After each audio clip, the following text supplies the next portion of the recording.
تو جسے پتا چلتا ہے کہ نان مسلمس کے ساتھ ہم کھا سکتے ہیں، پی سکتے ہیں، بزنس ڈیلنگس کر سکتے ہیں، لیکن صرف کنفائڈیڈ جو راز کی باتیں ہیں نا ان کو کرنے پہ یہ آیت نمبر 118 میں آپ دیکھیں کہ اے ایمان والو اپنے دلی دوست ایمان والوں کے سوا اور کسی کو نہ بناؤ، تو آپ ان سے رازداری کی باتیں آپ نہیں کر سکتے۔ آیت نمبر 119، اگر عقل مند ہو تو غور کرو، ہاں تم تو انہیں چاہتے ہو اور وہ تم سے محبت نہیں رکھتے، تم پوری کتاب کو مانتے ہو اور وہ نہیں مانتے، پھر محبت کیسی؟ یہ تمہارے سامنے تو اپنے ایمان کا اقرار کرتے ہیں لیکن تنہائی میں مارے غصے کی انگلیاں چباتے ہیں۔ کہہ دو کہ اپنے غصے ہی میں مر جاؤ، اللہ تعالیٰ دلوں کے راز کو بخوبی جانتا ہے۔ اب ان کی یہ بات کی جا رہی ہے کہ ان کے مکر و فریب کی بات کی جا رہی ہے کہ یہاں پہ کہا جا رہا ہے کہ ٹھیک ہے یہ اتنا جیلس کرتے ہیں اگر مسلمان کسی بھی طرح سے آگے بڑھ جائیں۔ آیت نمبر 20، تمہیں اگر بھلائی ملے تو یہ خوش ہوتے ہیں، اگر برائی پہنچے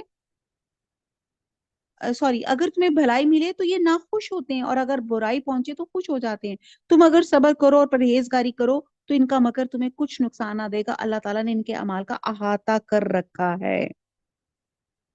یہ لوگ سمجھتے ہیں کہ کافروں کو یہ کامیابی سائنس اور ٹیکنالوجی ان کے طریقے ترقی کے نتیجے میں ملی ہے، حالانکہ واقعہ یہ ہے کہ مسلمانوں کی پستی اور زوال کا اصل سبب یہی ہے کہ وہ اپنے دین پر استقامت جو صبر کا متقاضی ہے سے محروم ہے، تقوی سے آ رہی ہیں، جو مسلمان کی کامیابی کی کلید یعنی کہ چابی ہے اور تائید الہی کے حصول کا ذریعہ بھی ہے۔